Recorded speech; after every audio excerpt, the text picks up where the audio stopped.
Bismillahirrahmanirrahim. Assalamualaikum warahmatullahi wabarakatuh. Selamat pagi, kembali bersiaran di Malaysia hari ini. Pada pagi ini, terima kasih kerana masih menemani kami di MHI. Saya Hanif Miswan untuk bersama dengan anda edisi Jumaat 26 Mac 2021, sebenarnya 12 Syakban 1442 Hijrah, dan kita berharap agar anda semua berada dalam keadaan yang baik, sihat, sejahtera seperti biasa, dan melalui minggu ini dengan sesuatu pengalaman ataupun mengerjakan pekerjaan yang dilakukan dengan sebaik-baiknya, insya-Allah. Dan hari ini banyak sebenarnya yang berlaku.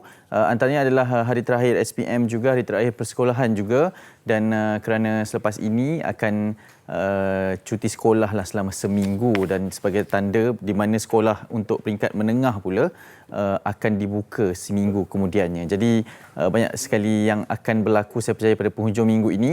Dalam banyak perancangan yang boleh dilakukan, kita tidak menghalang agar anda melakukan suatu aktiviti yang dibenarkan di dalam kawasan yang juga dibenarkan, tetapi perlulah juga mengambil kira bagaimana peranan dan juga tanggungjawab dalam memastikan bahawa kita yang pertama mematuhi SOP, dan yang keduanya kalau bolehlah elakkan tempat-tempat yang sesak, yang kalau dah terlalu ramai orang, tidak perlulah kita pun perlu pergi ke sana bagi lebih meramaikan lagi, kecuali kalau benar-benar kita punya keperluan. Okey, seperti biasa setiap hari kita akan mengingatkan anda semua untuk kekal cergas, kekal sihat dan kekal jauhi segala perkara yang boleh mungkin mendatangkan kemudaratan kepada kesihatan.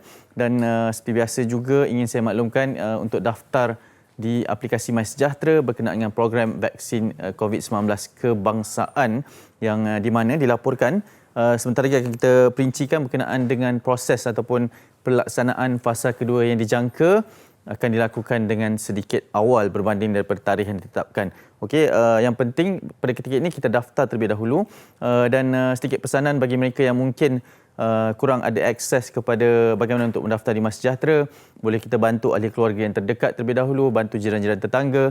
Ada cara-cara manual yang boleh dilakukan untuk mendaftar. Yang penting dapatkan informasi daripada page ataupun halaman yang sepatutnya terlebih dahulu. Okey, seperti biasa, kemungkinan saya kesorangan di studio sebenarnya sepanjang minggu ini, tetapi saya ditemani oleh rakan-rakan yang setia bersiaran dari rumah. Untuk hari ini, pada hari Jumaat ini, saya ditemani oleh Marsila Hassan yang bersiaran dari rumah pada pagi ini. Assalamualaikum Marsila, selamat pagi. Waalaikumsalam, selamat pagi Hanif. Sihat ke? Alhamdulillah sihat. Marsila sihat? Sihat, Alhamdulillah. Steady handsome hari ni, berbaju Melayu. Wow, terima kasih. Marsila, macam mana dengan keberadaan awak di rumah sepanjang ni, dan mungkin ada perkara yang ingin dikongsikan juga, silakan. Keberadaan di rumah sepanjang berada di rumah macam biasalah, buat kerja daripada rumah. Kita sekarang berhadapan dengan norma baru. Kalau sebelum ni kan saya berada di studio. Mungkin sekarang hari ni sepatutnya saya bersama Anip, berada di sebelah Anip. Tapi disebabkan sekarang kita perlu melalui, nak tak nak, kita terpaksa melalui keadaan kata orang tu satu norma baru, cara kerja pun baru. Kita perlu bersedia dengan sebarang kebarangkalian. Jadi maka hari ini saya bersiaran daripada rumah, ditemani Anip di studio, dan pastinya orang kata tu ada kelebihan dan kekurangannya lah bila kita bersiaran daripada rumah. Apapun kita harapkan yang terbaiklah supaya semua orang jaga kesihatan diri, disebabkan lagi sekarang kan kalau kita lihat kes COVID-19 turun naik dan sebagainya, ada pula kes-kes tercetusnya kluster itu, kluster ini dan sebagainya. Jadi apa yang paling penting sekarang daripada kita situasi sekarang ni, paling penting sekarang jaga diri baik-baik. Anik pun jaga diri baik-baik tau. InsyaAllah, insyaAllah. Saya masih mengambil semangat daripada rakan-rakan semua untuk kita bersama-sama. Oh, nampak macam dramatik sikit kan, tapi itulah kita nak menyantuni bagaimana penyiaran norma baharu ini juga, dan terima kasih juga kerana kalian masih lagi kekal bersama dengan saya, insya-Allah. Dan masihlah kita nak teruskan antara perkongsian pada hari ini adalah berkaitan dengan Syakban, jambatan menuju ke Ramadan, dan kita tahu malam nisfu Syakban, malam pertengahan Syakban itu akan menjelma nanti. Ini akan kita bicarakan berkenaan dengan kelebihan malam nisfu Syakban. Diam tak diam, Marsila, kita beberapa hari saja lagi, tak silap saya 18 hari menuju ke 17 hari. 17 hari ya. Menuju ke Ramadan, menuju kan? ke bulan Ramadan. Ya. Betul. Kerana dijangkakan kita akan mula berpuasa pada 13 April 2021, hari Selasa. Jadinya ialah sekarang dah bulan Syakban. Jadi apa persiapan kita sebenarnya? sebenarnya dalam menghadapi bulan Ramadan. Orang kata Syaban ni jambatan menuju ke bulan Ramadan. Jadi saya pasti semua orang sudah bersiap sedia menghadapi bulan Ramadan yang akan datang, mempersiapkan diri dengan melakukan amalan-amalan kebaikan kan. Ada yang dah berpuasa sunat dan sebagainya untuk kita kata orang tu membiasakan diri. Lebih-lebih lagi sekarang Hanif kan kita terpaksa berpuasa dalam norma yang baru, tapi ini bukan sesuatu yang baru untuk kita lah, sebab tahun lepas pun kita dah berpuasa dalam situasi pandemik. Jadinya tahun ini mungkin kita lebih bersedia berbanding tahun yang lalu kan. Ya, betul, dan itu akan kita bicarakan sebentar saja lagi, tapi saya sebenarnya tertarik, saya nak kongsikan juga ketika saya bersama dengan Fariha dan juga Anik Mizati ada dekorasi lah di bahagian belakang backgroundnya ketika bersama dengan kita secara virtual ni kan. Kemudian Eli Iskandar di dapur tau. Dia Ya, saya tengok ada kipas. Ya, ada kipas. Kipas tu yang paling menarik perhatian saya. Fazli semalam di dalam bilik, tapi dia memang dengan bersarapan segala lah. Marsilah, kenapa awak memilih latar belakang sebegini? Kalau nak kongsikan, mungkin ada tips-tips lah. Sebab kan sekarang ialah kita mesyuarat pun dalam talian, kita belajar pun dalam talian. Kenapa awak memilih latar belakang sebegini? Saya rasa lighting kat sini paling bagus sekali tau. Sebab bila kita buat video call macam ni, apa yang paling penting sekali pencahayaan tu. Kalau kita tengok kan, nampak muka kena terang, lighting kat depan, belakang pun okey, background pun tak adalah clear sangat tapi okey lah, tak adalah. Saya rasa better sikit kot daripada ada kipas kat belakang. Okey, apa pun nanti kita buat pertandingan lah latar belakang siapa yang paling menarik sepanjang 5 hari. Nanti minggu depan pun ada sambungan juga. Okey, kita nak teruskan Marsilah beberapa perkongsian di Dada-Dada Akhbar. Mungkin awak boleh mulakan dengan berita harian. Okey, saya nak kongsikan dulu apa yang menarik di berita harian hari ini. Ini mengenai suntikan vaksin COVID-19 di mana katanya di sini temu janji lebih awal. Di mana fasa kedua program imunisasi COVID-19 kebangsaan ini akan bermula bulan depan, yang sepatutnya khusus untuk golongan rentan seperti warga emas, kumpulan berisiko tinggi, orang kurang upaya dan juga pesakit kronik akan turut dibuka kepada kumpulan lain berikutan kadar pendaftaran vaksin yang masih lagi rendah. Dan juga di sini katanya ini bagi saya merupakan berita baiklah untuk semua yang sudah mendaftar untuk mendapatkan vaksin COVID-19. Bak kata Menteri Penyelaras Program Imunisasi COVID-19 kebangsaan Khairy Jamaluddin, katanya sepatutnya nanti pada bulan Mei, tetapi dipercepatkanlah seawal bulan depan. Dan seperti yang dikatakan tadilah, hal ini disebabkan pendaftaran vaksin di seluruh negara ketika ini masih rendah. Dan antara kumpulan tambahan yang bakal disenaraikan sebagai penerima vaksin fasa kedua ini akan merangkumi pekerja daripada sektor pengeluaran, pembinaan, penerbangan serta minyak dan juga gas. Jadi ramai yang tertanya kenapa kumpulan ini yang disenaraikan. Kerana kita tahu kumpulan ini disenaraikan kerana penularan harian banyak membabitkan pekerja-pekerja daripada sektor-sektor yang telah saya nyatakan tadilah. Dan pastinya juga tumpuan imunisasi ini juga akan diberikan kepada negeri Selangor kerana negeri Selangor merupakan negeri pemacu ekonomi negara. Dan juga kalau kita lihatkan kadar jangkitan COVID-19, kadar harian di Selangor saban hari semakin meningkat. Jadi ini sesuatu perkara yang agak membimbangkan. Dan disebabkan pendaftaran yang semakin rendah ni kan, kita nak menyerulah kepada semua rakyat Malaysia agar mendaftar segera di aplikasi MySejahtera untuk kita mendapatkan suntikan vaksin COVID-19, kerana kita tak naklah pertambahan COVID-19 ini menyebabkan contohnya ramai yang kecoh pasal tak boleh pulang raya dan sebagainya. Jadi kalau apa yang kita nakkan, contohnya kita nak pulang ke hari raya nak pulang ke kampung pada hari raya tahun ini. Jadi apa kata sama-sama kita dapatkan suntikan vaksin COVID-19, daftar segera agar ramai yang boleh divaksin dan kita boleh cepat-cepat melandaikan lengkup pandemik COVID-19 ni. Ya, betul. Konsepnya adalah apabila satu komuniti itu dilindungi, ianya akan lebih menjamin kepada kesihatan dan keselamatan, insya-Allah ya. Nak tanya ni, Marsilah dah daftar belum? Dah hari tu awak dengan Eli kan tanya saya dah daftar belum. Tapi masa tu saya belum daftar. Sekarang saya dah daftar tau. Okey. Tak sabar penggiliran. Maknanya berkesanlah seruan kita untuk mengajak orang mendaftar. Okey, baik sajalah gurau-gurau Marsilah. Saya menyahut seruan Hanif dan juga Eli. Jadi anda semua marilah menyahut seruan kami untuk mendaftar vaksin COVID-19. Okey, baik. Itu di berita harian. Marsilah, izinkan saya di Harian Metro. Kita ingin ada perkongsian di halaman ke-6 ini. Ini berkaitan dengan program pemerkasa yang telah pun diumumkan dan masih lagi ingin diwar-warkan berkaitan dengan antara inisiatif-inisiatif dan juga insentif yang ditawarkan dalam program pemerkasa ini. Dan ini berkaitan dengan penyelamat PKS Mikro, Keran Khas Prihatin, inisiatif kerajaan bagi membantu PKS terjejas akibat penularan COVID-19. Dan ini dilaporkan bantuan tunai Geran Khas Prihatin GKP secara 3 peringkat menjadi penyelamat kepada kelangsungan perusahaan kecil dan sederhana PKS Mikro di negara ini. Ini menurut Pensyarah Kanan Sekolah Perniagaan dan Ekonomi Universiti Putra Malaysia, Profesor Madya Dr. Anwar Shah Bali Mahomed. Inisiatif itu meringankan beban PKS yang berdepan masalah pusingan modal, perniagaan terjejas selain pendapatan berkurangan kesan daripada penularan COVID-19. Ada juga infografik yang dipaparkan berkaitan dengan Geran Khas Prihatin 3.0 iaitu bantuan one-off RM1,000 dan permohonan dibuka mulai 1 April 2021. Maknanya sekarang ini kita perlu ambil cakna, ambil maklum berkaitan dengan bagaimana nak mendaftar, siapa yang dah mendaftar sedia ada itu perlu mendaftar ataupun tidak. Dan ini membuktikan berkenaan kadar pemberian JKP 1.0 dan 2.0 ini pada kadar 3,000 dan pada kali ini JKP Permai juga diberikan kepada Sabah negeri PKP dan negeri bukan PKP, dan sekarang ini cadangan pemberian JKP 3.0 adalah pada kadar RM1,000 dengan dijangka penerima sebanyak 1,200,000 mereka yang mendaftar secara dalam talian kepada perusahaan kecil dan sederhana ini. Pendaftaran pada April, pembayaran dijangka pada Mei 2021. Jadi jangan lupa untuk mendaftar bermula pada April ini nanti.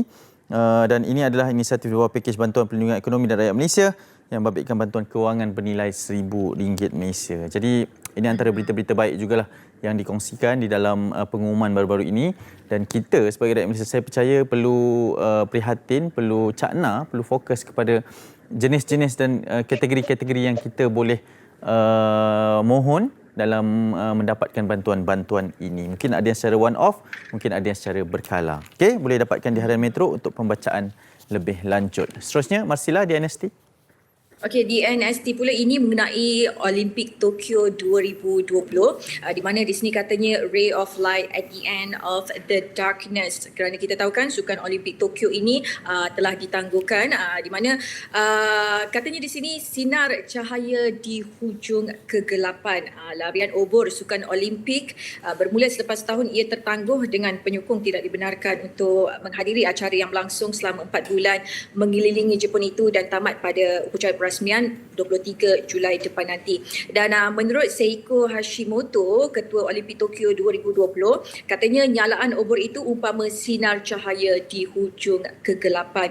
Dan api kecil ini tidak pernah putus harapan dan ia menunggu hari ini seperti bunga sakura yang hampir mekar. Itu dia kan harapan daripada penganjur Olimpik Tokyo 2020. Ini kita tahu kan bahawa sebelum ni kecoh mengenai Olimpik Tokyo ini sama ada patut dilangsungkan ke atau tidak dan sebagainya disebabkan pandemik yang masih lagi melanda. Situasi pandemik COVID-19 di seluruh dunia sekarang ni masih lagi mencatatkan peningkatan kes-kes yang tinggi. Jadi ini mencetuskan kata orang tu kebimbangan lah jika penganjuran sebegini dianjurkan. Tapi walau bagaimanapun Olimpik Tokyo 2020 akan dianjurkan. Pastinya dengan norma yang baru, dengan tahap keselamatan yang begitu tinggi dan sebagainya. Tarikh jangkaannya daripada bulan Julai dan ada beberapa perdebatan lah sebenarnya sama ada daripada negara yang bertanding dengan kewajipan untuk mengambil vaksin terlebih dahulu, tapi bagaimana pula dengan negara penganjur, rakyat-rakyatnya juga ada perdebatan lah. Dan difahamkan daripada berita terbaru yang didengarkan, atlet-atlet Malaysia yang akan ke Tokyo yang telah layak nanti ni akan mengambil vaksin pada bulan Jun ini, dan mereka mungkin menjadi antara barisan penerima pertama juga dalam memastikan bahawa mereka pergi dengan suntikan vaksin. Okey, itu antara sedikit perkembangan jugalah berkaitan dengan sukan. Okey, anda boleh dapatkan di Berita Harian, Harian Metro dan juga NST. Marsila, anda akan kekal bersama dengan saya insya-Allah sepanjang siaran ni. Okey. Jangan pergi mana-mana. Saya akan bersama. Tak. Saya tunggu sini. Okey, kita akan teruskan perkongsian tapi kita ada bingkisan terlebih dahulu untuk dikongsikan. Ini berkaitan dengan persediaan Karya Masjid menyambut ketibaan Ramadan yang bakal menjelma kurang daripada 20 hari saja lagi. Kita saksikan terlebih dahulu. Jom.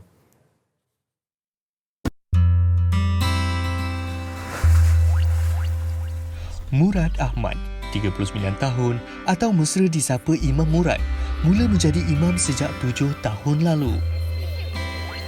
Seawal jam 8.30 pagi, Imam Murad akan hadir ke masjid bagi memulakan tugas urus tadbir di pejabat. Pastinya Ramadan yang bakal tiba memberi nafas baru buatnya kerana masjid kini sudah dibenarkan untuk mengadakan solat tarawih secara berjemaah.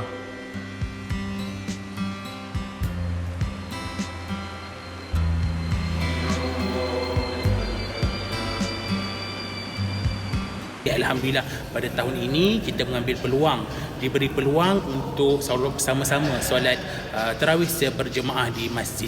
Ini satu orang kata berita yang baik bagi kita umat Islam kerana pada tahun lepas kita tidak dapat solat tarawih di masjid ataupun di surau-surau. Jadi alhamdulillah. Allahu Akbar.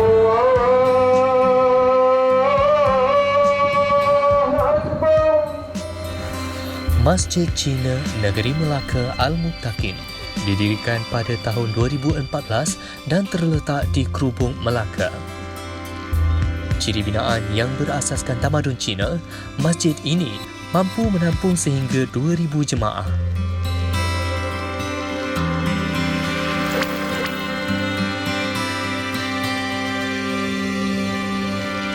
Menjadi tanggungjawab bapa kepada seorang anak ini untuk mengendali prosedur operasi standard SOP sebagai persediaan menjelang Ramadan.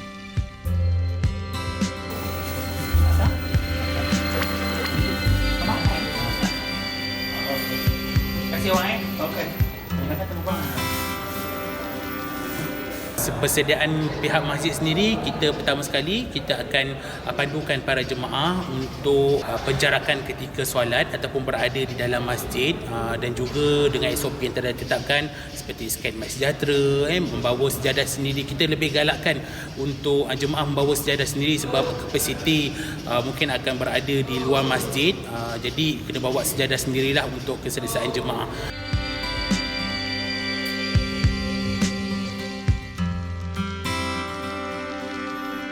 Saya kira sekarang ini kita ada tempoh satu jangka masa yang agak sedikit mencukupi, 1 tahun secara keseluruhannya dalam memastikan bahawa setiap peraturan, setiap SOP, prosedur yang diperlukan dalam mendepani cabaran berdepan dengan ujian COVID-19 ini penularannya. Jadi ada langkah-langkah yang boleh diambil, boleh disiap sediakan dalam usaha untuk kita mengembalikan kemeriahan Ramadan di masjid nanti, kerana kita tahu pada tahun lepas secara keseluruhannya memang kita tidak dapat bersama-sama menyambut seperti biasa. Mungkin tahun ini kita boleh dengan kebiasaan ataupun norma yang baharu. Jadi itu mungkin antara persediaan dilakukan oleh Qariah Masjid yang telah pun mula bersiap sedia dari sekarang untuk menerima kunjungan qariah-qariah ataupun tetamu-tetamu yang lain dalam kita. Yalah, bulan Ramadan ini kan bulan yang sangat istimewa, tapi sekarang ni kita ingin berbicara mengenai bulan Sya'ban ini, yang di mana malam nisfu Sya'ban antara malam yang juga ditunggu-tunggu. Nisfu itu maksud pertengahan Sya'ban, dan ada fadilat-fadilat dan juga kelebihan yang boleh diberikan. Jadi tetapi sebenarnya ada juga kebimbangan di dalam kita mencari kelebihan, mencari hadis-hadis ataupun tafsir hadis yang boleh dikategorikan sebagai antara kelebihan. Ada juga yang dikatakan tidak sahih. Jadi kita rujuklah kepada ahlinya dalam memastikan bahawa kelebihan-kelebihan yang kita cari, amalan-amalan yang dikatakan boleh dilakukan pada malam nisfu Sya'ban ini berkemungkinan benar dan berkemungkinan ianya hanya sekadar untuk menjadi satu simbol retorik kepada malam nisfu Sya'ban. Jadi kita dapatkan pandangan yang betul, kita baca juga dengan panduan yang betul dalam artikel-artikel yang betul daripada sumber-sumber yang boleh dipercayai. Okey, sebentar lagi kita akan bersama dengan Ustaz Dr. Kamilin Jamilin, pendakwah sebenarnya. Saya juga kerap mendengar perkongsian beliau di Instagram live setiap malam sebenarnya. Ada juga perkongsian tersebut. Dan kalau telah bersedia, kita bersama dengan Doktor. Assalamualaikum Doktor, selamat pagi. Assalamualaikum warahmatullahi wabarakatuh. Ya, Alhamdulillah. Doktor, boleh dengar saya dengan jelas ya? Okey, boleh dengar? Ya, Doktor, terima kasih kerana sudi bersama dengan saya Hanif pada pagi ini di MSI. Lama rasanya Doktor tidak bersama dengan kami di set pada kali ini. Kali ini kita hanya sekadar secara virtual sajalah, secara panggilan video. Doktor, mungkin topiknya adalah berkaitan dengan kelebihan malam nisfu Sya'ban. Secara mukadimahnya, permulaannya, mungkin boleh kita ulang kaji semula. Apa itu sebenarnya malam nisfu Sya'ban, Doktor? Silakan. Okey, baik. Assalamualaikum warahmatullahi wabarakatuh. Saya ada beberapa poin yang cuba saya nak boleh sampaikan berkaitan dengan bulan Sya'ban, nisfu Sya'ban ini. Ya. Kerana ramai yang bertanya tentang isu ini. Jadi sebagai rumusan untuk kita lebih faham Dan kita tahu tentang kelebihan bulan Sya'ban ataupun permasalahan tentang isu nisfu Sya'ban. Okey, kat sana ada beberapa hadis yang sahih berkaitan dengan bulan Sya'ban. Okey, ada contohnya Nabi SAW dia banyak berpuasa pada bulan Sya'ban. Hadis ini memang sahih diriwayatkan Al-Bukhari dan Muslim.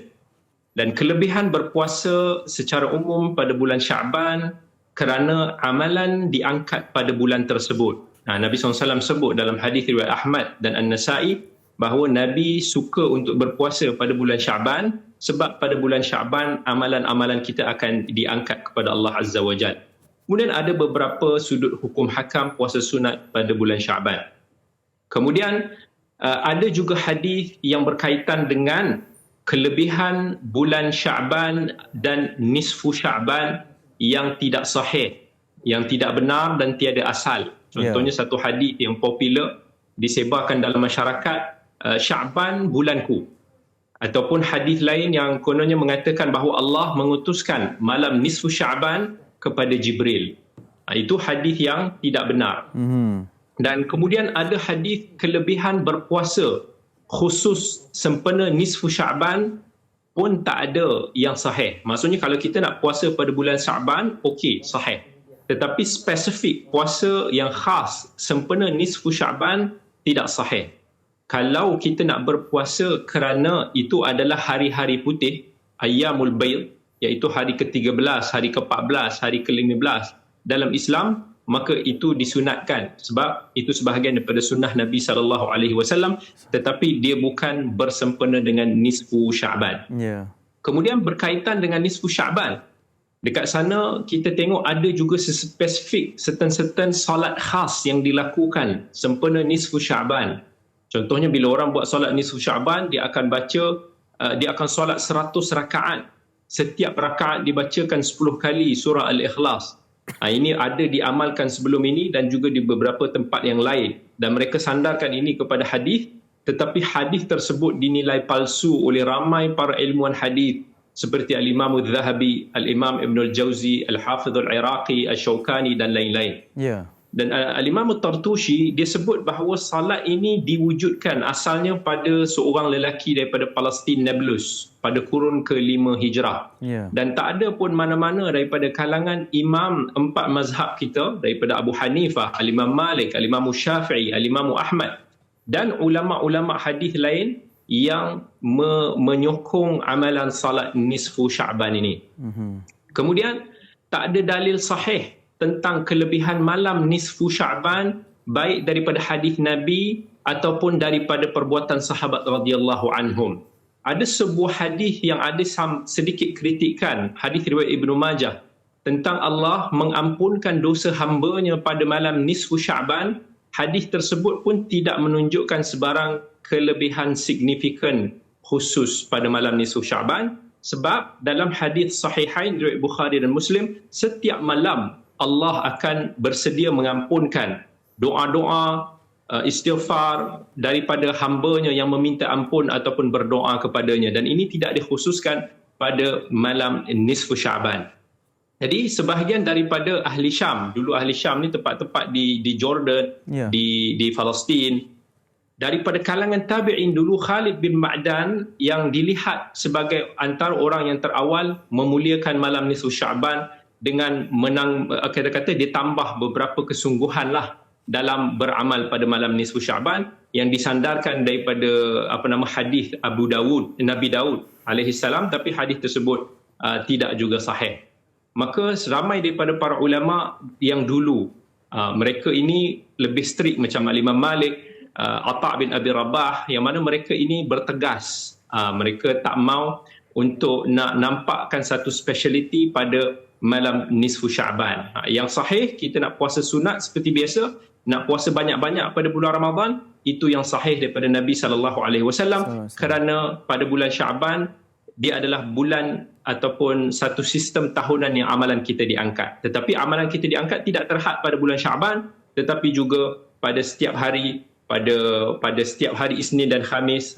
So itulah apa yang boleh saya ulas sikit tentang isu bulan Syaban. Ya, betul. Dan isu ini sebenarnya mungkin ramai yang kurang cakna kerana kita kebiasaannya tahu berkenaan dengan nisfu Syaban itu sendiri. Doktor mungkin boleh melihat kenapa adanya salah fahaman sebegini dalam merencanakan bahawa keistimewaan malam nisfu Syaban itu sehingga ianya berlebihan daripada perkara-perkara ini. Mungkin bagaimana sebenarnya kita yang membaca ini boleh membezakan ataupun mengetahui berkenaan dengan hadis yang betul dan juga sebaliknya itu, Doktor? Doktor boleh dengarkan saya? Okey, saya boleh dengar. Ya. Saya bertanyakan soalan berkenaan dengan kenapa sebenarnya perkara salah fahaman ini berlaku, Doktor? Antara salah faham yang berlaku adalah kerana tersebarnya banyak hadis-hadis palsu di kalangan masyarakat. Dan kadang-kadang kita boleh nampak sebelum masuk bulan Syaban, orang sebarkan hadis-hadis berantai yang berikan ancaman. Siapa yang tak sebarkan, dia akan dapat balasan sekian. Sedangkan hadis-hadis sahih yang berkaitan bulan Syaban itu sudah ada. Cuma bila kita tak menjaga disiplin kita dalam bab hadis ini, maka itulah implikasi dia. Okey, Doktor, mungkin menjelang malam nisfu Syaban juga, ini malam pertengahan Syaban yang menjadi jambatan kepada menuju Ramadan. Ramadan ini juga adalah satu Ramadan dalam kita menyantuni dengan istilah norma baharu ini. Mungkin Doktor boleh berikan nasihat kepada muslimin muslimat bagaimana sebenarnya untuk kita sama-sama patuhi segala peraturan yang diberikan dan dalam masa yang sama kita boleh jalankan tanggungjawab dan ibadah kita pada bulan Ramadan nanti, Doktor. Baik. Bulan Ramadan adalah bulan yang sangat istimewa bagi kita umat Islam. Bulan Ramadan adalah ibarat tetamu yang kita tunggu-tunggu. Ada orang bila nak menyambut tetamu ini, dia bersikap sembrono. Ada orang acuh tak acuh. Ada yang menunggu, menanti sekian lama, yang sangat memuliakan tetamunya. Begitu juga dengan bulan Ramadan. Dan bulan Ramadan ini Allah kurniakan kita sebulan sahaja dalam masa setahun. Maksudnya dalam 365 hari kita, yang mana Allah bagi kita nikmat macam-macam, bagi kita kesempatan sibuk dengan dunia. Tapi bila Allah kurniakan Ramadan 30 hari ini, Allah nak uji kita. Adakah sebulan dalam setahun, dari sebulan daripada 12 bulan ini, kita boleh khususkan ataupun kita boleh ingat pada Allah, kita boleh jadikan Allah ini lebih special dalam hidup kita. Kalaulah seandainya sebulan pun kita tak mampu, kita malas, maka Allah jadikan 10 malam terakhir pada bulan Ramadan sebagai peluang untuk nak kita rebut. Last call. Dan kalau kita malas juga 10 malam terakhir itu, kita tak mampu juga untuk nak khususkan diri kita dengan Allah Azza wa Jal, Allah bagi peluang untuk nak kita cari pada malam-malam hari ganjil. 10 malam terakhir itu, 23, 21, 20. Kalaulah kata malas juga tak boleh, Allah bagi lagi last chance pada malam 27. Kalau betul-betul sama ada kena malam Lailatul Qadar pada 27 ataupun tidak, itu adalah Allah nak uji. Takkan satu malam pun kita tak boleh nak luangkan masa kita untuk Allah Azza wa Jalla setelah Allah kurniakan kita 365 hari dalam masa setahun. Ya, baik. Itu antara peringatan. Doktor, terima kasih banyak-banyak kerana sudi bersama kami. Terima kasih banyak-banyak semua. InsyaAllah nanti kita akan tengok lagi perkongsian Doktor di Instagram Live ya. Teruskan berkongsi, Doktor. Jazakumullahu khairan. Terima kasih. Assalamualaikum. Waalaikumsalam warahmatullahi wabarakatuh. Ya, baik. Itu dia Ustaz Dr. Kamilin Jamilin, antara pendakwah yang kerap berkongsi berkaitan dengan kesahihan sebuah hadis kerana itu adalah bidangnya, ilmunya, dan juga beberapa perkongsian berkaitan dengan hal ehwal agama. Okey, itu antara kelebihan malam nisfu Syaban. Antaranya adalah kita perlu elak daripada mempercayai hadis-hadis palsu yang kerap dikongsikan pada ketika ini. Yang penting adalah kita menyantuni malam nisfu Syaban ini dengan fadilat dan kelebihannya, antaranya berpuasa dan mengamalkan solat sunat yang diberikan juga kepada kita untuk kita laksanakan. Okey, kita nak berteriak seketika kerana selepas ini kita akan kembali di dalam memberikan sikit perkongsian ini berkaitan dengan program kemahiran pengajian kepada komuniti anak seni dan antara inisiatif yang dilakukan oleh Finas. Akan kita bersama dengan orang kuat mereka dan kenapa program ini diperkenalkan. Jadi teruskan bersama dengan kami di MSI, jangan ke mana-mana.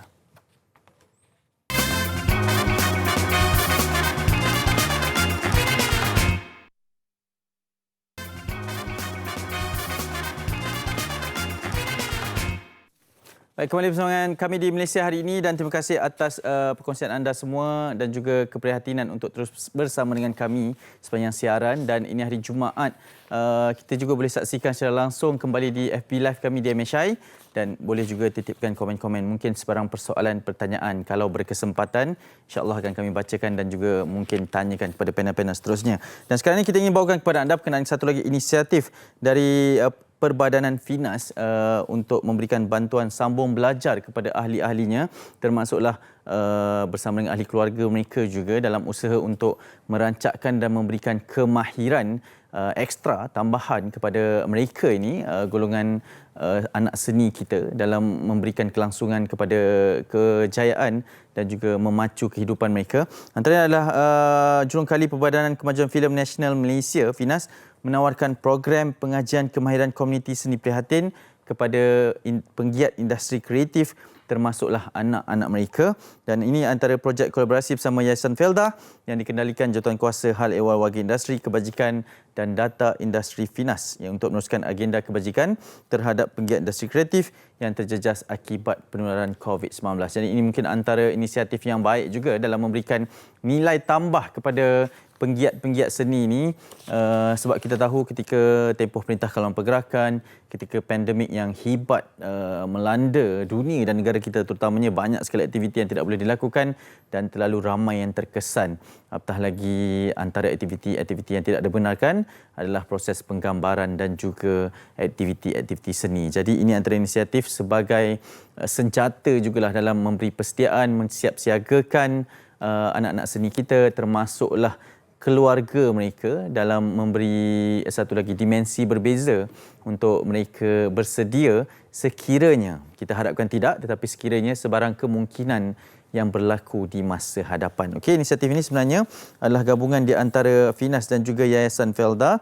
Untuk itu kita ingin bersama dengan kedua-dua individu ini sebentar saja lagi dalam memberikan pencerahan berkaitan dengan bantuan sambung belajar ini. Dan saya sangat tertarik sebenarnya kerana antara salah satu cara Finas bantu penggiat industri kreatif adalah untuk meningkatkan tahap pembelajaran dan kualiti hidup. Dan difahamkan ada beberapa kursus jangka pendek yang boleh dibuat dalam masa sehari atau beberapa hari dalam memberikan kemahiran-kemahiran skill-skill yang lain dalam bidang kulineri, pastri, tata sajan, asas komputer dan macam-macam lagi. Jadi boleh kita kongsikan nanti sekiranya sudah bersedia bersama dengan individu-individu ini di dalam memberikan lebih pencerahan. Kita akan bawakan yang bahagia Datuk Seri Izlan Yusof, Ahli Perbadanan Finas, merangkap pengurusi Jawatankuasa Hal Ehwal Warga Industri, Kebajikan dan Data Industri Finas, serta yang akan turut bersama dengan kita adalah Kolonel Bersekutu PA Datuk Muhammad Banuri Aris, Pengurus Besar Yayasan Felda, merangkap ahli Jawatankuasa Hal Ehwal Warga Industri,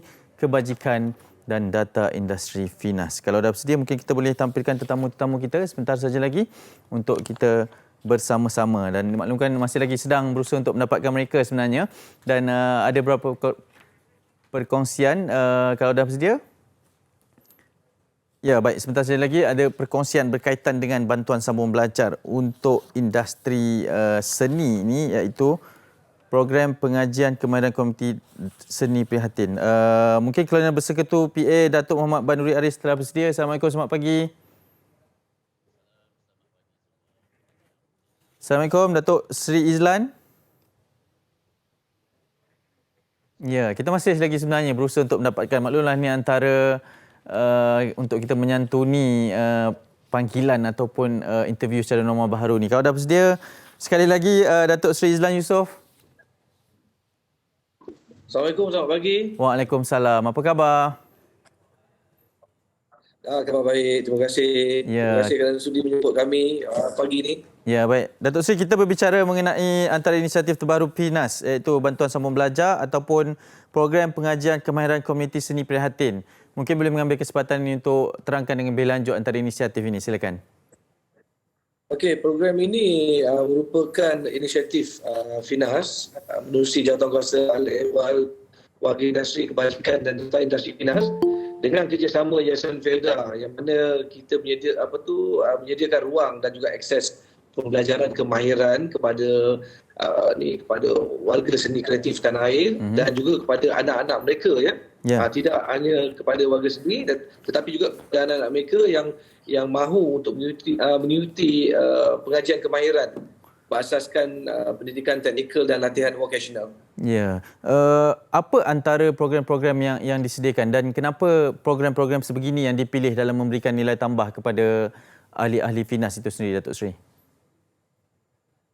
Okey, program-program ini kita di Yayasan FEDA telah menyediakan beberapa program-program jangka pendek dan daripada diploma sehinggalah ke kursus intensif yang mana ianya akan memberikan satu peluang dan ruang juga untuk warga industri dan ataupun anak-anak warga industri untuk meningkatkan lagi taraf pendidikan mereka sehingga ke peringkat yang lebih tinggi. Yang mana program Yayasan FEDA ni juga apabila mereka telah tamat nanti mereka akan layak untuk ke peringkat yang seterusnya iaitu ke peringkat universiti. Ya. Datuk Seri melihat kepada antara inisiatif ini yang diterbitkan ataupun yang dijanakan dalam usaha untuk memberikan nilai tambah persediaan kepada mereka, siapa sasaran sebenarnya? Siapa yang boleh menyertai program sebegini?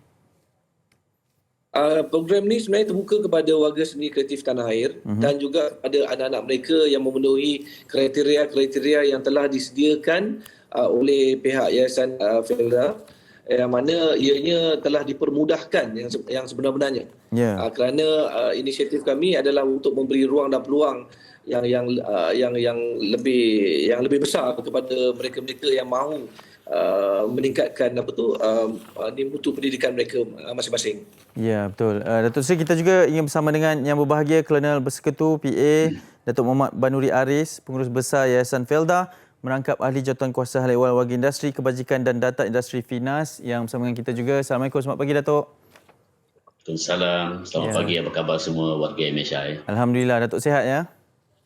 Alhamdulillah sihat. Ya, yang pertama terima kasih kerana sudi bersama dengan kami. Datuk, mungkin tadi ada sedikit pengenalan dari Datuk Seri Izlan berkaitan dengan program pengajian kemahiran komuniti seni prihatin ini. Mungkin boleh kongsikan berkenaan dengan kolaborasi bersama dengan Yayasan FELDA dan ini antara inisiatif yang baik juga dalam memberikan nilai tambah kepada industri anak seni kita ini. Terima kasih Hanif, terima kasih Datuk Seri dan semua pendengar dan pengikut setia kepada MSI pagi ini. Yayasan FELDA merupakan satu badan ataupun NGO yang kehadapan dengan menerapkan program-program kemahiran sebenarnya. Kemahiran yang berasaskan TVET. Ini kita memberi ruang yang luas kepada semua belia, semua anak muda lepasan SPM yang mungkin mereka memilih untuk kerjaya mereka dari segi skill kemahiran. Manakala usaha kita bersama dengan FINAS di bawah jawatankuasa kebajikan atau data ini adalah untuk kita memberi ruang kepada semua penggiat seni yang terkesan, lebih-lebih lagi mereka terkesan dengan pandemik ini. Dah setahun lebih dah pergerakan pandemik ini memberi kesan yang sangat-sangat mendukacitakan dan sangat-sangat berat kepada pengusaha penggiat seni ini untuk mereka melangsungkan kelangsungan masa hadapan bersama anak-anak mereka. Jadi ruang ini kita buka kepada seluruh warga seni, penggiat seni dan family mereka untuk turut serta dalam menggarap program ini, mengikuti program ini. Skill kemahiran yang kita sediakan di 3 buah kolej kita, di Negeri Sembilan, di Pahang dan di Perak. Program-program ini sebenarnya hingga ke peringkat diploma. Mereka boleh mendapat sijil daripada Kementerian Sumber Manusia di bawah JPK dan mereka boleh mengorak langkah untuk kerjaya mereka selepas itu ataupun menyambung pengajian mereka di pusat-pusat pengajian yang lain.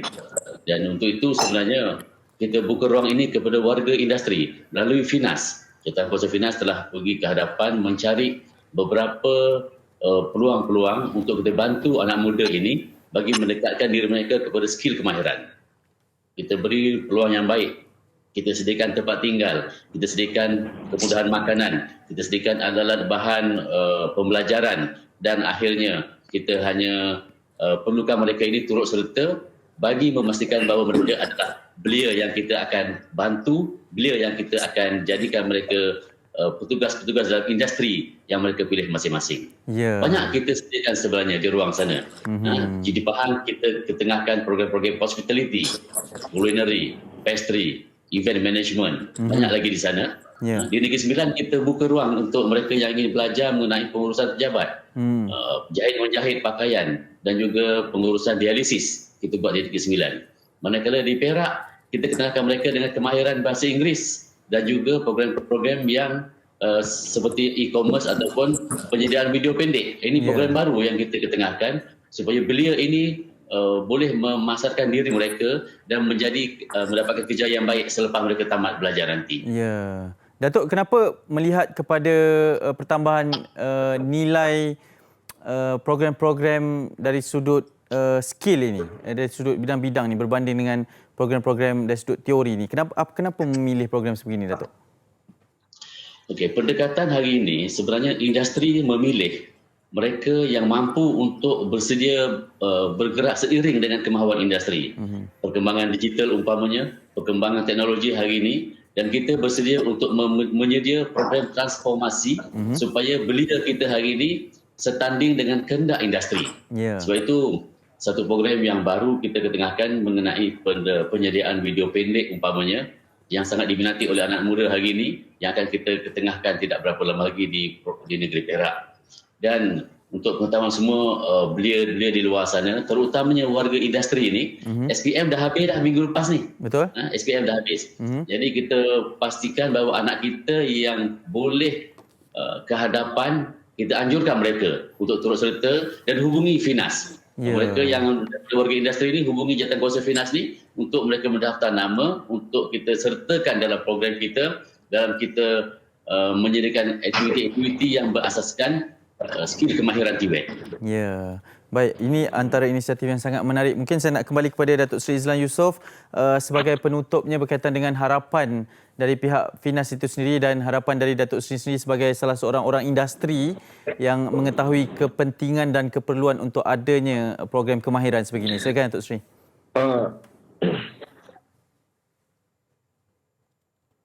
Datuk Seri boleh dengarkan saya?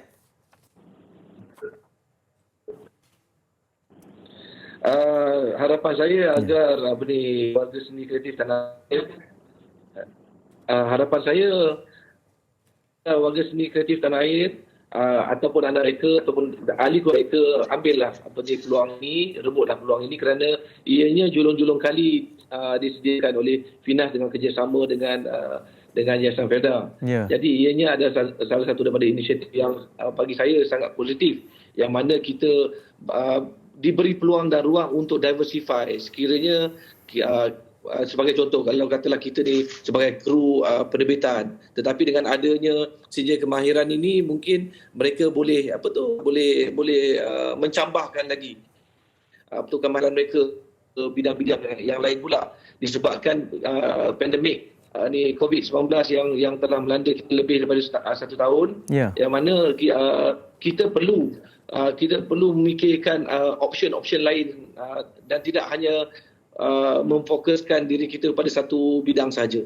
Ya, baik, ini antara inisiatif yang sangat baik. Datuk Banuri, mungkin yang terakhirnya antara harapan yang boleh diberikan juga melalui Yayasan Felda.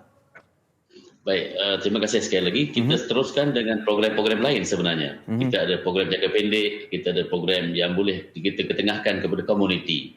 Komuniti di luar sana termasuk Felda dan juga ruang-ruang kawasan Felda, kita pergi untuk ketengahkan apa itu program yang kita buat. Dan program pendek bersama dengan keluarga Finas termasuk Puspanita, kita buat program kemahiran sepanjang hayat. Ini bermakna program insentif jangka pendek. Dalam masa setengah hari, sehari atau 2 hari, boleh kita berkongsi pengalaman daripada tenaga pengajar kita.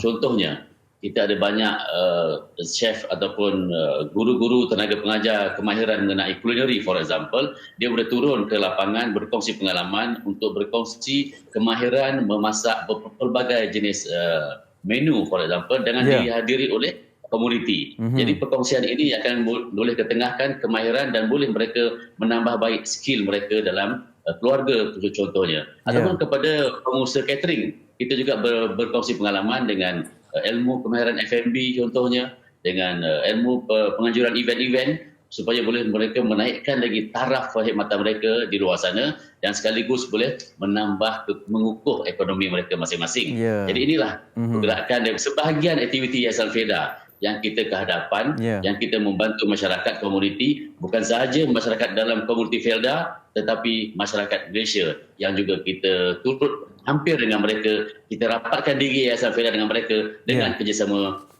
Finas dan juga Jawatankuasa Kebajikan yang turut berserta dengan kami setiap masa dalam program-program kebajikan dan CSR ini. Ya, insya-Allah diharapkan agar kolaborasi ini terus maju jaya dan mencapai objektif yang diinginkan. Terima kasih banyak Datuk. Terima kasih. Ya, Assalamualaikum. Assalamualaikum. Ya, itu dia yang bahagia kawan bersekutu PA Datuk Muhammad Banuri Aris dan juga tadi bersama kita adalah yang bahagia Datuk Seri Izlan Yusof. Kedua-duanya berbicara berkenaan dengan program pengajian kemahiran komuniti seni prihatin yang telah mula dilancarkan antara jalinan kerjasama antara dua badan ini dalam memastikan bahawa ada nilai tambah kepada anak-anak seni kita. Okey? Kita berjeda seketika kerana selepas ini kita akan kembali menyemarakkan seperti biasa hari Jumaat ada perkongsian daripada personaliti-personaliti, individu-individu yang telah mempunyai banyak perjalanan dan juga cara hidup mereka. Dan dengan simbolik kemenangan Lizzie Jia dalam kejohanan All England baru-baru ini, kita akan bawakan bekas pemenang antara pemenang termuda juga All England pada satu ketika dahulu, iaitu Hafiz Hashim untuk berkongsi perjalanan karier badmintonnya. Teruskan bersama kami di Malaysia hari ini.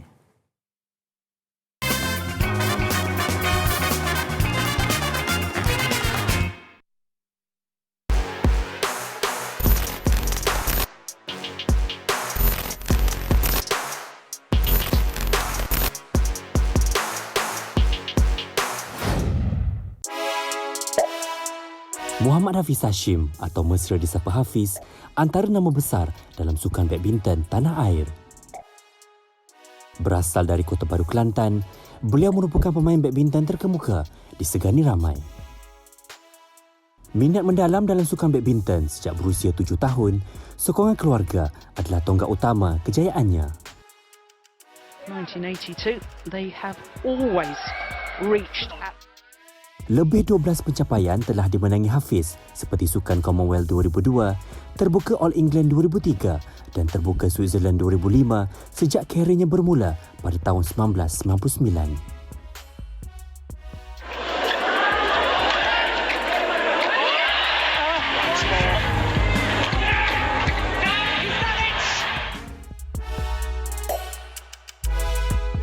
Satu detik bersejarah apabila Hafiz berjaya merangkul acara perseorangan dalam kejuaraan badminton All England ketika itu. Pemain di bawah bimbingan Datuk Misbun Sidi ini berhasil menamatkan kemarau Malaysia dalam Terbuka All England hampir 37 tahun. Biarpun baru berusia 21 tahun ketika itu, ia bukanlah penghalang baginya untuk menentang pemain dari China, Chen Hong. Latihan yang keras dan disiplin yang tinggi itulah yang membuatkan saya menjadi juara pada tahun 2003. Kemahiran, menyerang dan mengawal adalah kunci utama ketika beraksi di dalam gelanggang. Berbekalkan pengalamannya hampir 21 tahun, beliau bersemangat dan komited untuk berbakti dalam sukan badminton negara. Kini, Hafiz aktif dalam bidang kejurulatihan dan fokus melatih skuad pemain badminton kebangsaan bawah 15 tahun lelaki di bawah kendalian Datuk Misbun Siddiq.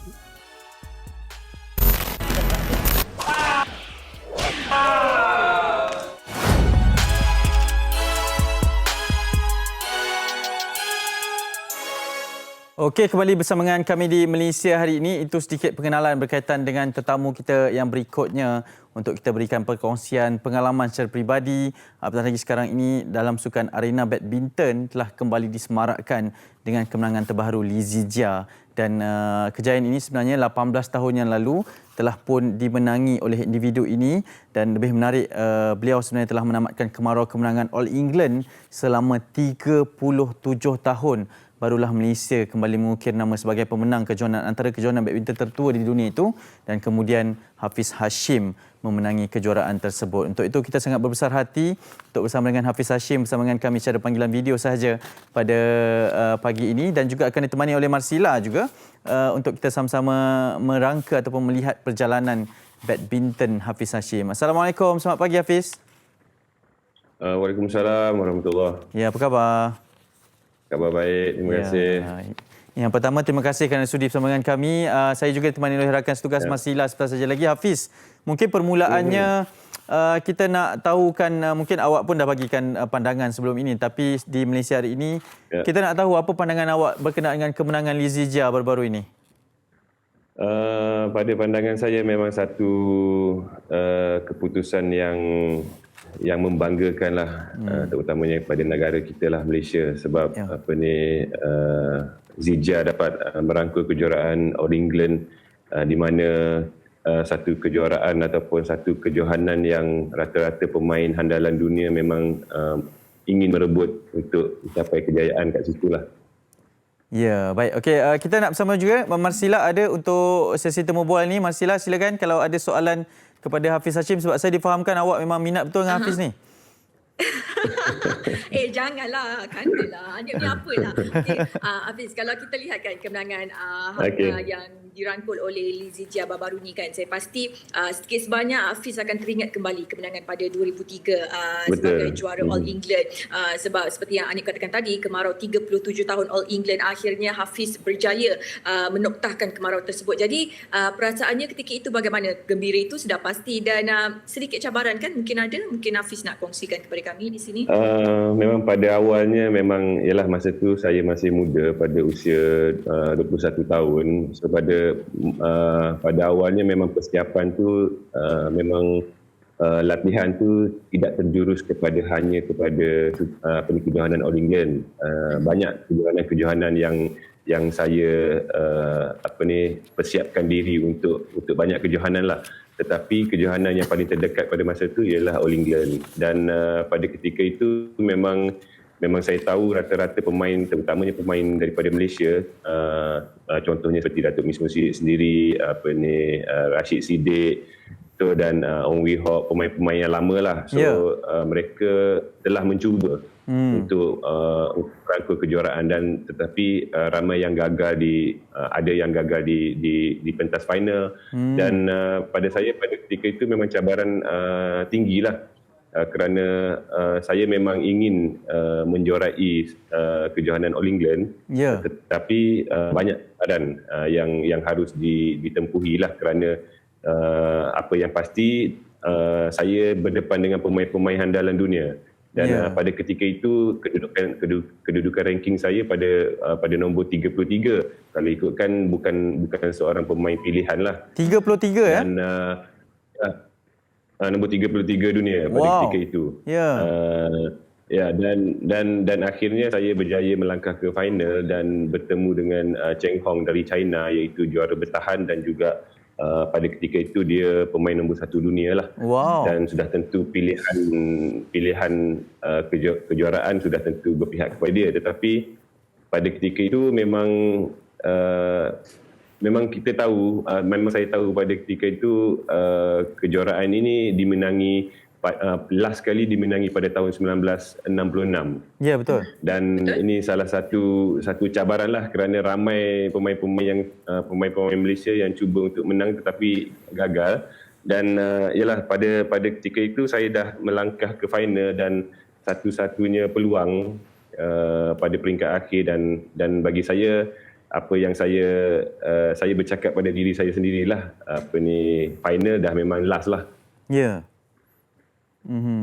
Kira macam kalau menang kalah memang nombor 2 orang takkan ingat. So saya cuba sedaya upaya, dan alhamdulillah dapat memenangi kejuaraan tu dan menamatkan kemarau 37 tahun tu lah. Ya. Marsila, kalau awak nak tahu kan, Hafiz Hashim ni kan dia cakap tenang je kan, dan itulah cara permainan dia di gelanggang juga, tenang je. Kadang-kadang kita yang tengok pun geram, kenapa tenang sangat ni? Tenang sangat, macam tak sabar kan tengok.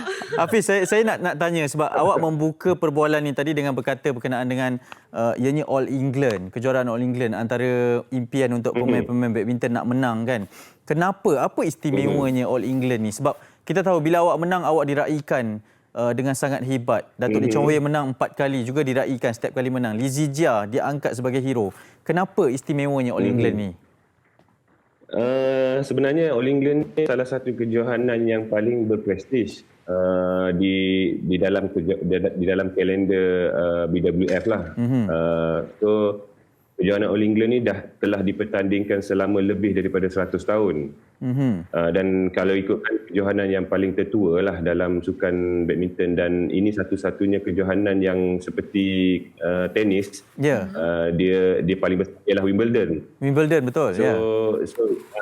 So ini kalau dalam sukan badminton ni sama macam tenis, Wimbledon lah. So siapa yang memenangi All England ni salah satu kejohanan yang paling berprestij, dan pemain-pemain dunia memang ingin mempunyai title kejuaraan All England ni. So bagi saya satu kejohanan yang setiap pemain badminton ingin bermain di pentas All England dan juga ingin menjuarai kejohanan All England ni.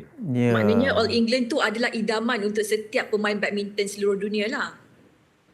Ya, betul. Sebab bagi saya memang kita tahu sukan Olimpik ialah sukan paling terbesar, tetapi sukan Olimpik ialah sukan multi sport, banyak sukan. Dan macam contoh Piala Thomas pun besar juga, tetapi Piala Thomas ialah team event. Dan All England ni salah satu kejohanan individu. So kejohanan yang banyak kejohanan yang besar, tetapi berbeza acara. Okey. Menarik. Masihlah, silakan. Saya percaya awak banyak soalan untuk Hafiz ni. Anip, jangan macam-macam ya. Ada gambar anak kat belakang tu, Anip. Okey, Hafiz sekarang kita dah habis lah bercakap pasal All England. Mungkin ramai yang nak tahu perkembangan Hafiz sebab 2016 dah gantung raket, dah terlibat dalam bidang latihan. Mungkin sekarang Hafiz boleh kongsikanlah apa persiapan ataupun aktiviti perkembangan terbaru lah Hafiz. Sekarang ni buat masa sekarang memang saya masih aktif dalam sukan badminton, tetapi dalam bidang kejurulatihan lah. Dan sekarang saya mengendalikan melatih pemain-pemain national junior under 15 di Bukit Kiara, under bawah bimbingan Datuk Misbun Siddiq lah. Dan buat masa sekarang ni memang saya dah stop bermain aktif dalam kejohanan antarabangsa, dan sekarang saya banyak melakukan coaching lah untuk melatih pemain-pemain junior bakat baru, dan itulah salah satu pengalaman ataupun perkongsian yang boleh saya salurkan kepada pemain-pemain muda sekarang lah. Okey, saya nak tanyakan kepada Hafiz jugalah, sebab kita tahu Hafiz ni memang meletup ketika menang 2003 di All England. Dan sukan badminton ni, saya dulu pernah juga nak join lah, tapi bila ada seorang jurulatih tu cakap badminton sukan yang kita tak boleh berehat kan. Kita kena main sepenuhnya. Macam bola kita boleh berehat bila tim lawan dapat bola ke apa ke, sebab tu saya terus tukar main bola sebab nak banyak berehat. Hafiz, ada yang berkatakan mengenai jatuh bangun karier awak selepas menang All England. Kemudian maafkan saya lah, mungkin ada jatuh bangunnya juga perjalanannya. Bagaimana awak mengharungi perjalanan tempoh-tempoh yang sukar di dalam karier awak itu? Sebab ramai orang melihat apabila jadi juara kita ingat juara itu saja, tapi orang lupa bahawa ada jatuh bangunnya, ada susah senangnya, ada kesusahan dalam kita mencapai kemenangan tu. Pada pendapat saya memang setelah sesiapa saja yang memenangi kejohanan All England ni memang satu kejohanan yang berprestij dan paling besar, dan sudah tentu harapan peminat badminton Malaysia ni ingin melihat seseorang pemain tu merangkul kejuaraan yang lebih besar daripada apa yang dia dah capai. So bagi saya memang satu cabaran lah, kerana lagi-lagi macam dulu kita tak ada media sosial, dan sekarang lagi-lagi kita mempunyai Facebook, Instagram, Twitter dan macam-macam lagi, dan kita pun ialah kalau netizen bantai kita pun tak boleh tutup mulut netizen. So tapi cuma apa yang kita perlu lakukan ialah dengan kita punya achievement. Kalau kita punya achievement macam contoh Billy Zijia kan. So sebelum ni memang dia kena bantai teruk, dan akhirnya dia berjaya merangkul kejuaraan All England dan sekaligus menutup mulut netizen lah. Mana-mana yang mengutuk dia, yang tak suka dia, semua sekarang dah di belakang dia. So bagi saya ini salah satu cabaran lah pemain-pemain badminton sekarang, kerana bagi saya pemain-pemain sekarang ni harus ignore lah benda-benda yang negatif dan hanya fokus kepada matlamat ataupun apa yang disasarkan oleh mereka dalam setiap kejohanan, dan ini salah satu salah satu cabaran yang besar lah bagi pemain-pemain badminton sekarang, terutamanya macam Zija sekarang kan. Di Zija memang orang nak fokus dan nak tengok beliau mencapai kejayaan yang lebih besar. Dan ini salah satu cabaran untuk beliau. Untuk awak Hafiz, apa cabaran yang momennya awak paling tak boleh lupa dalam jatuh bangunnya karier awak ni? Mungkin ada satu. Kalau saya menangis tepi tangga kalau kena kecam. Kalau awak? Kalau bagi saya memang momen yang tak boleh nak lupakan ialah kita sebagai atlet negara, pemain mewakili negara, sudah tentu kita ingin membuat membuat penampilan ataupun achievement yang paling bagus kan untuk diri sendiri dan juga untuk negara.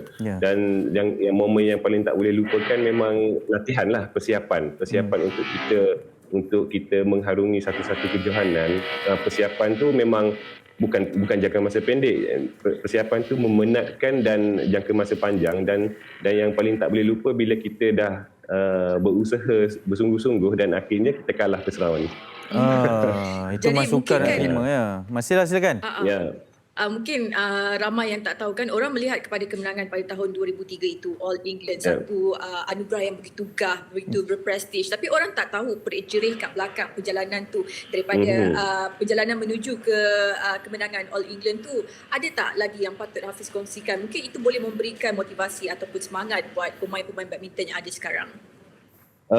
Bagi saya mungkin kalau ikutkan macam dulu kita tidak mempunyai media sosial untuk macam contoh peminat-peminat tengok apa yang kita lakukan. Sudah tentu pemain-pemain sekarang yang dulu ataupun sekarang memang melakukan latihan yang sama, iaitu latihan yang keras. Dan mungkin pada dulu mungkin orang tak nampak apa yang kita lakukan untuk persediaan untuk bertanding, dan tetapi sekarang ni mungkin orang lebih senang untuk kita tengok apa yang dilakukan oleh setiap pemain, kerana sekarang ni kita mempunyai Instagram, mempunyai Facebook dan posting video ataupun gambar situ menunjukkan yang kita berusaha ataupun bekerja keras untuk dalam latihan untuk mengharungi satu-satu kejohanan, dan ini lebih membuka mata peminat-peminat badminton lah, kerana mereka nampak apa yang kita lakukan sekarang. Tetapi kadang-kadang kita pun, ialah netizen, kadang-kadang dia hanya ingin melihat kemenangan satu-satu pemain.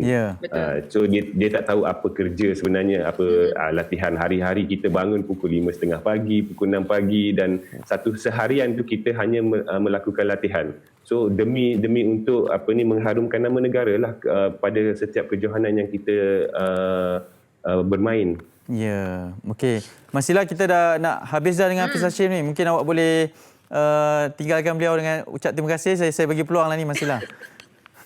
Okey, terima kasih banyak Hafiz. Okey, sama-sama.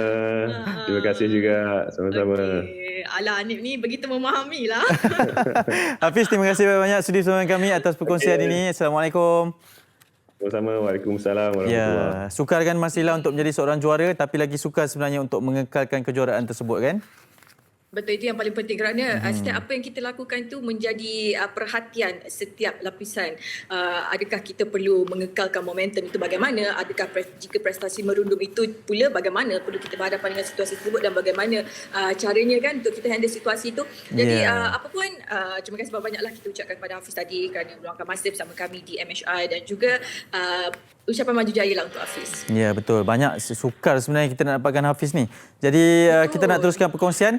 Kita pun nak kekalkan momentum kita ni di MHI, kerana selepas ini kita akan bersama dengan Ashraf Nasir, antara penyanyi baharu dan juga artis baharu, untuk membuatkan perkongsian. Kabarnya beliau keliru dengan 2020 dan 2021 ini. Segalanya di MHI. Teruskan bersama kami, jangan ke mana-mana.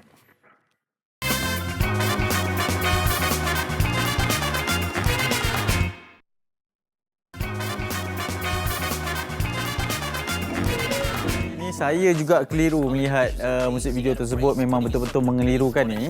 Dan kita nak kembalikan rakan tugas saya Marsila di blok terakhir ini untuk siaran pada hari Jumaat ini. Marsila, masih bersama dengan saya Marsila? Ya, saya masih lagi, dan saya juga keliru mendengarkan lagu itu, begitu keliru, dan kita nak tanya dekat kita punya penyanyi lah. Keliru ke tak keliru ni Ashraf? Ashraf Nasir, apa khabar? Selamat pagi. Hello MHI.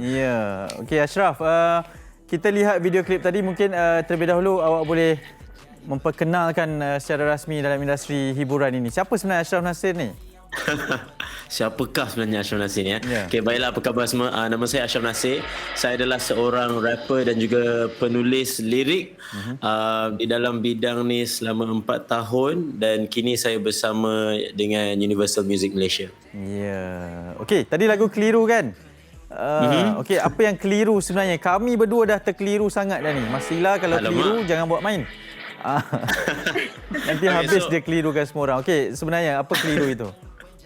Keliru ni adalah satu lagu yang menceritakan tentang perasaan ataupun suasana semua orang sepanjang boleh dikatakan 2020, tapi bagi saya boleh dikatakan untuk tahun ni juga, sepanjang daripada kita mula ada situasi pandemik ni. Tapi dia bukan eksklusif sahaja tentang mungkin apa yang berlaku dari segi virus, tapi bagi saya dalam masa setahun lebih ni kita banyak sangat situasi di mana ada ketidaktentuan. Ketidaktentuan sama ada satu, norma baharu ni akan menjadi norma selamanya ke dan kita akan kembali, ataupun ketidaktentuan dari segi personal. Misalnya kan, saya ada kenali banyak orang yang kehilangan kerja, yang tidak dapat untuk meneruskan apa yang diorang inginkan dari segi apa yang boleh survive next month, etc. Yeah. Jadi itu membuatkan situasi itu memang tidak senang untuk semua orang. Dan juga bagi orang yang okey, yang senang, diorang tak boleh nak rasa tenang ataupun happy sangat sebab orang yang disayangi sekeliling pun tidak seberapa okey. So, begitulah situasi sekarang. So, kelirulah cerita dia. Cerita Jadi, dia. Ketidaktentuan itulah yang melahirkan keliru. Maknanya mesej yang tersirat dalam keliru ni begitu padat sekali sebenarnya kan kalau didengar betul-betul? Yes, exactly. And disebabkan walaupun mesej dia mungkin orang kata macam alamak murungnya cerita pasal ketidaktentuan apa semua ni. That's why kalau you dengar irama dan melodi muzik ni dia sangat fun, sangat cheerful. Sebab kita walaupun rasa down, kita nak upkan balik energy tu supaya insya-Allah sama-sama kita akan pulih semula. Ya. Saya sebenarnya masih keliru lagi ni dengan pertaruhan ini. Ashraf, awak melihat kepada sambutan sebab kita tahu sekarang ini dengan genre rap ini ada yang catchy-catchy sebegini juga sudah semakin mendapat perhatian. Telah pun diangkat antaranya juga lagu Gila baru-baru di AJL kan. Maksudnya sekarang ini adakah ini satu trend yang sedang in di dalam industri muzik juga?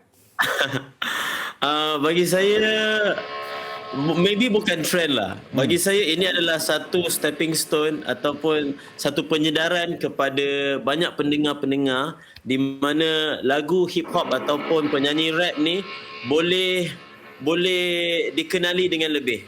Kalau kita tengok carta-carta lagu pada hari ini pun sebenarnya banyak artis-artis rap yang kita mungkin tidak sedar. And itu satu push forward untuk industri hip hop sebab mungkin sebelum ni orang kata hip hop kita tak banyak sangat option, kita sedikit orang yang kita boleh lihat, tapi sekarang dengan saya percaya dengan bakat-bakat baru hari ini kita boleh lagi meriahkan situasi sekarang. Kita boleh campur rap dengan mungkin unsur-unsur tradisi ataupun unsur-unsur yang moden. So there's a lot for you to hear about in today. Betul. Kalau kita bercakap tentang hip hop, rap ni semua, mungkin ada satu figura yang menjadi kata orang tu sumber rujukan Ashraf sendiri kan dalam industri. Jadi mungkin siapa orangnya? Sumber rujukan. Kalau kita kata secara dalam Malaysia, seorang yang saya amat admire dan alhamdulillah untuk single pertama saya dapat berpeluang untuk bekerjasama dengan dia iaitu Sonawan. Sebab dia adalah salah seorang yang membuatkan saya sangat teruja dengan hip hop industri dalam Malaysia dari zaman underground sampai ke sekarang, and saya berterima kasih saya dapat melihatkan dia sebagai seorang mentor dan sumber inspirasi. Ya. Awak dah 4 tahun dalam industri, betul kan saya kalau silap tadi ada cakap kan? Betul. Okey, maksudnya sekarang ni perjalanan seni karier awak ni di laluan yang mana, di stage yang mana kalau boleh dikongsikan? Okay, so bagi siapa yang tak mengenali saya dulu, 4 tahun ni, selama 3 tahun saya independent. Saya underground. So circuit yang saya buat karya-karya saya tu mungkin ada certain punya crowd. So masuk tahun pertama, tahun keempat saya ni, ini kira tahun pertama saya untuk memasuki media mainstream lah. Okay. You know, itu first time lagu saya dapat masuk radio. First time saya dapat mainkan lagu saya di platform-platform sebegini. So ia di mana kerjaya saya adalah bagi saya titik permulaan. Ini sangat baru dan saya insya-Allah ada banyak lagi bahan-bahan untuk kongsikan kepada rakyat Malaysia dan sedunia lah. So it's still new for me. Watch out lah watch out lah. Yes. Selepas 3 tahun terlibat dalam underground, sekarang tahun pertama mainstream. Jadi mungkin apa strategi yang Ashraf ada untuk memperkenalkan Keliru ni kepada peminat muzik tanah air? Sebab ialah nak memperkenalkan sesebuah lagu tu bukannya mudah, lebih lagi sebagai seorang pendatang baru. Ada tak strategi apa-apa? Bagi saya di zaman sekarang, apa-apa strategi kalau you nak pushkan untuk hasil-hasil kerja you, the game now is social media. So kalau walaupun you bukan ada label ataupun you independent, saya selalu sarankan kepada orang-orang baru, like you gunakan apa resources yang you ada. Mungkin 10 tahun lalu untuk orang masuk industri sangat berbeza. You mungkin kena masuk satu aliran atau mengenali mana-mana pihak. Tapi sekarang you boleh post video dekat Instagram ataupun dekat mana-mana platform, TikTok ke apa semua, or yang current sekarang ni, and then insya-Allah kalau ada orang yang mengenali karya you, ada fan base you, you boleh pergi jauh. Okey. Ashraf, terima kasih banyak-banyak kerana sudi berkongsi karya awak ni bersama dengan kami. All the best kita ucapkan. Thank you very much. Terima kasih kepada semua. Thank you MHI untuk adakan saya pada pagi ni. Instagramnya apa kalau nak kongsi? Instagramnya adalah Ashraf Nasir, ASYRAFNASIR. Okey, nanti kita follow yang Luminati. Yes, of course. Okey, bye-bye. Assalamualaikum. Okey, terima kasih. Waalaikumsalam. Terima kasih. Baik, itu dia Ashraf Nasir. Cuba untuk mengelirukan kita di MHI dan itu antara karyanya juga. Marsila, kita dah berada di penghujung tapi untuk ketahuan kita macam ada dengar satu bunyi ni. Macam orang mesin rumput depan rumah awak kata Marsila? Itulah saya cakap. Norma baru kan, bila bekerja daripada rumah ni macam ada halangannya. Tiba-tiba dengar bunyi orang drill apa benda semua. Oh, orang grill ke? Ya, kat atas. Itulah saya nak cakap ni. Maksudnya ini Maria lah. Betul lah Marsila berada di rumah kan? Betul, saya berada di rumah. Nak renovate apa pun saya tak tahu. Tak apalah. Yelah sebab kita bukan dekat studio. Bukan apa, dari tadi kami di studio ni mencari tahu mana bunyi rupanya datang dari rumah Marsila.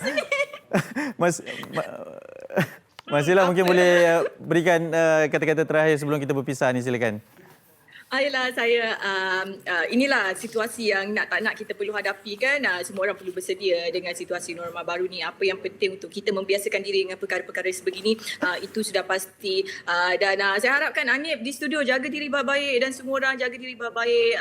Sama-sama lah kita orang kata tu melandaikan lekuk pandemik. Dan saya dah terganggu bila awak cakap tadi tengok pasal bunyi ni. Tak, maknanya betul lah tu Marsila. Nanti sampaikan salam pada yang grill rumah tu.